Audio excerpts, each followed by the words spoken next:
ఇప్పుడు no cost cough syrup తో 60 రూపాయల విలువ గల ఇన్హేలర్ పూర్తిగా ఉచితం. దెబ్బకి దగ్గు జలుబు మాయం. అసెంబ్లీ సమావేశాలకు కేసీఆర్ వస్తే గత 10 ఏళ్లలో ఆయన ఏం చేశారో లెక్కలు చెప్తామన్నారు మంత్రి కోమటిరెడ్డి వెంకటరెడ్డి. ఆయన చేసిన అప్పుల లెక్కలు ముందు చెప్పాలన్నారు. ఆ తర్వాతే తమ లెక్కలు చూద్దామన్నారు కోమటిరెడ్డి. సీఎంకి ఎంత బాధ్యత ఉంటుందో ప్రతిపక్ష నేతకు కూడా అంతే బాధ్యత ఉంటుందని, అయినా గత 24 నెలలుగా కేసీఆర్ అసెంబ్లీకి రాలేదు అన్నారు.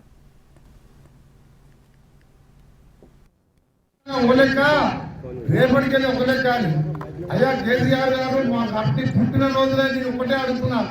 ఫస్ట్ నీ బిడ్డ అడిగిన దానికి లెక్కలు చెప్పు, నీ ఆత్మలో లెక్కలు చెప్పు. మన్నదాంగా 10 ఏళ్ళు మీరు సంపాదించుకున్న లెక్కలు తెలుసుకో.